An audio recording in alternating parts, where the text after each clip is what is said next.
সবাই কেমন আছো তোমরা? আমার নতুন একটি ব্লগে সবাইকে স্বাগত জানাই। তো আগেই তোমরা দেখেছো আমরা এখানে সবাই মিলে এসেছি ঘুরতে। তো এই ভিডিওটা যারা যারা ফেসবুক থেকে দেখছো তারা আমার পেজটিকে প্লিজ ফলো করে দিও। আর যারা যারা ইউটিউব থেকে দেখছো তারা তারা আমার ইউটিউবের চ্যানেলটা সাবস্ক্রাইব করে দিও। তো আমরা তো এসছি এখানে পিকনিক করতে সবাই, আর যেখানে পিকনিক করতে এসছি এটা হলো একটা কৃষ্ণকুঞ্জ রিসর্ট। এই রিসর্টটা যারা যারা বুক করতে চাও বা বাড়ির কোনো অনুষ্ঠান জন্য তোমরা যদি নিতে চাও তাহলে কিন্তু নিতেই পারো এখানে।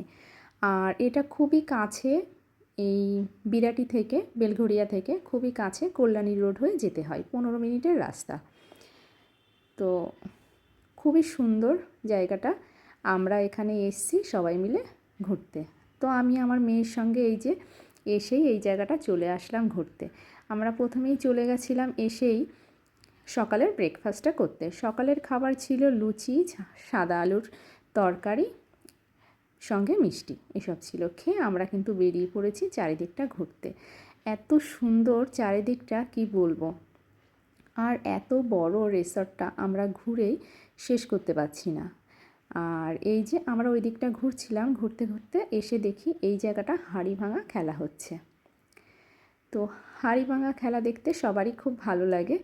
তো আমরা যখন ছোট ছিলাম তখন আমরা আমাদের বাড়ির ওই দিকটাও যে কোনো অনুষ্ঠান পারপাসে, যেমন সরস্বতী পুজো পারপাসে আমাদের এরকম কিন্তু হাঁড়ি ভাঙা প্রতিযোগিতা খেলা, এরকম বিভিন্ন ধরনের খেলা হতো। তো এই খেলাগুলো দেখে পুরনো অনেক স্মৃতি মনে পড়ে গেল। তো এই খেলাটা দেখতে দেখতে এই যে পারলো না, কিন্তু দেখতে কিন্তু বেশ ভালোই লাগছিল। তারপর আমরা এখান থেকে চলে গেলাম পুল সাইডে। পুল সাইডে এই যে মেয়ে এখানে বসে পা ডোবাচ্ছে। ওর তো এই জায়গাটা দেখে এত ভালো লেগে গেছে। জানেন, ওই পাশে আর একটা পুল আছে, এইবার ওই পুলে ওরা বসেছিল। তো ওই জায়গাটা খুব রোদ ছিল। তা বললাম অত রোদের মধ্যে থাকিস না, ঠান্ডা লেগে যাবে, জ্বর ঠান্ডা লেগে যাবে রোদের মধ্যে। এই পাশটা তারপরে আসলো। এই যে এই সাইডের পুলটাও কিন্তু অনেক বড়।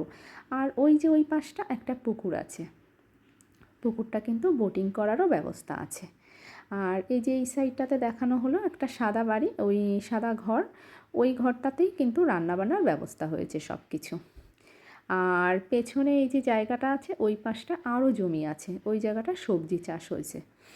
এবার বাঁধাকপি থেকে টমেটো থেকে শুরু করে বেশ অনেক কিছু।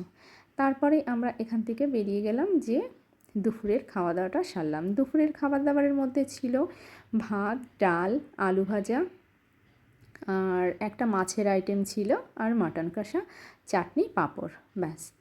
তারপরে আমরা এখান থেকে বেরিয়ে চলে আসলাম আইসক্রিম খেতে। এই দোলনাটা ফাঁকা ছিল, তো দোলনাতে একটু বসলাম, বসে মা আর মেয়ে মিলে একটু আইসক্রিম খাচ্ছি।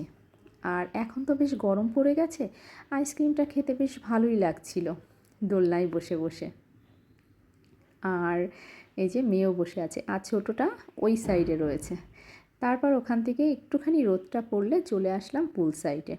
পুল সাইডের ওই যে ওই পাশটা, ওখানে মাছ ধরার বড়শি দিয়ে কেউ যদি ধরতে চাই ধরলেও ধরতে পারে। তো আমি যাইনি, পুকুরটা এত ডিপ, আর আমার ছোটো মেয়ে তো জানেনি, ভীষণই দুষ্টু, ওই জন্যে ওকে নিয়ে আর যাওয়া হয়নি। এই যে পুলটা এত সুন্দর, গরমে খুব ভালো লাগছিল। সবাই কমেন্টে জানাবে কেমন লাগলো ভিডিওটি।